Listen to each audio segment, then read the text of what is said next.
যুব ও ক্রীড়া মন্ত্রণালয়ের সার্চ কমিটিকে বেঁধে দেয়া ফেডারেশনের অ্যাডহক কমিটি গঠনের সময় শেষ হচ্ছে আজ 20 এপ্রিল। তারপরও বেশ কিছু ফেডারেশনের কমিটি এখনও দিতে পারেনি তারা, যার মধ্যে অন্যতম শুটিং ফেডারেশন।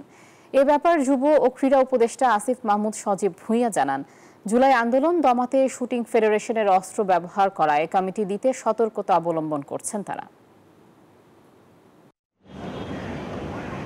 5 আগস্টের পর দেশের ক্রীড়াঙ্গনে সংস্কারের জন্য সার্চ কমিটি গঠন করে যুব ও ক্রীড়া মন্ত্রণালয়। পুরনো কমিটি ভেঙে দেশের সব ফেডারেশনের নতুন অ্যাডহক কমিটি দেওয়ার নির্দেশ দেয় সার্চ কমিটিকে। এনএসসির বেঁধে দেওয়ার সময় শেষ হচ্ছে 20 এপ্রিল। দেশের 55 ফেডারেশনের মধ্যে গেল মার্চে 3 দফায় 21 ফেডারেশনের অ্যাডহক কমিটি গঠন করে সার্চ কমিটি।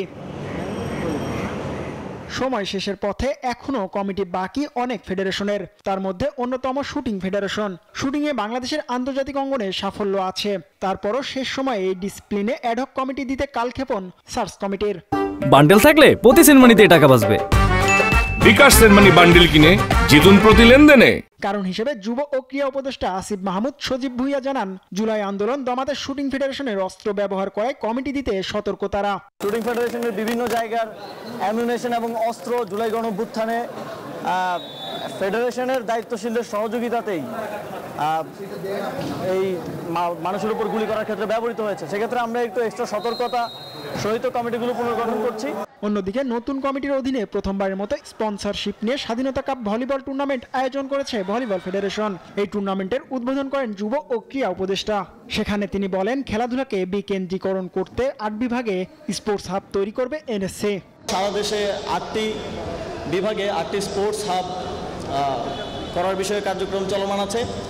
এর মাধ্যমে আমরা স্পোর্টসকে ডিসেন্ট্রালাইজ করব এবং প্রত্যেকটি স্পোর্টস হাবকে কেন্দ্র করে এক ধরনের স্পোর্টস ইকোসিস্টেম গড়ে উঠবে।